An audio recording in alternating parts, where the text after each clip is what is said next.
Welcome to our video on lighting. So this particular video is going to obviously look different from the first one, exact same space, but I have turned off the lamps that were on the ceiling, and the only light sources is going to be coming from the 3-point light system that we have, as well as I've filtered some of the backlight that was coming from the window by just putting the shutters and closing some of these blackout drapes. So there's a couple of things with lighting that you can do, and lighting as a subject is huge. But again, I'm really only going to give you the information that's going to help you in order for you to make your courses. So a lot of times when you do a course, it's going to be straight to camera, just like we're doing now. And the shot is usually going to be a chest up shot, perhaps a waist like hip area up, or you're going to be standing. And usually if you're standing, you're also only getting at most the hips all the way up. So you want to make sure that you yourself are going to be lighted really well. And as a side note too, on this particular video, I am using the Audio-Technica wireless lav because I am further away from the camera. So using the one that is going to physically be attached to the camera is not going to be as good for what I'm doing right now, because I wanted to get like a nice wide view of what we were going to be doing.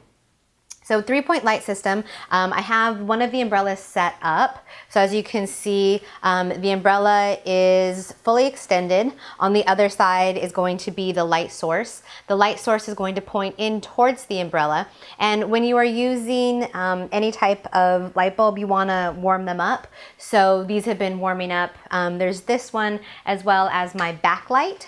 So as you can see here, this would be right behind me if I didn't already have this backlight, to help make sure that there is some kind of difference between my body and my background.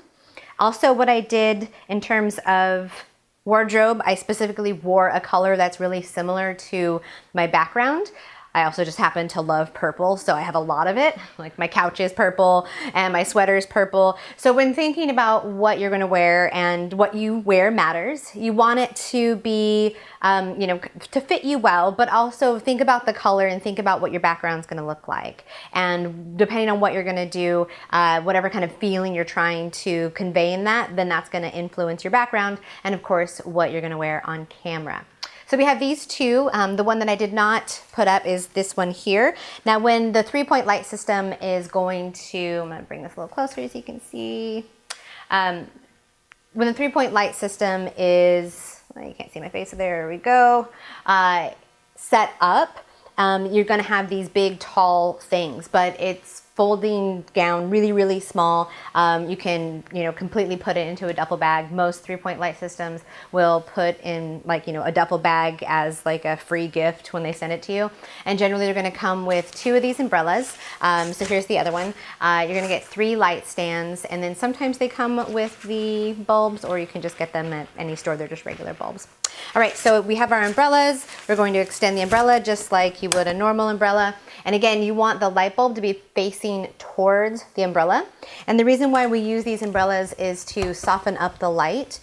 Softer light helps to dissipate shadows so that we look better on camera, and then it's easier to get nice clean light into your eyes, so you can have your eyes well lit without completely blinding you. So that's always nice. Now these are going to be set up. If I was doing a recording for a class, I would have the camera a lot closer. And what I would do is, for these 2 front lights, for this particular shoot, I would not use this one because it's not going to do much because I have the stronger backlight. But if I didn't have anything behind me that was lit, like I was standing in front of a wall, then I would want to use this light here. And this light would be, definitely not on camera. So depending on how I'm shooting, probably just maybe like my hip height or maybe a little bit lower. This particular bulb is going to be a bulb that will change colors if I wanted to as well, which can be kind of fun. So I would have these 2 front lights. You want to kind of have them, if you're sitting down or standing up, the bulb is going to be about eye level. So I'm going to go ahead and turn this one on here.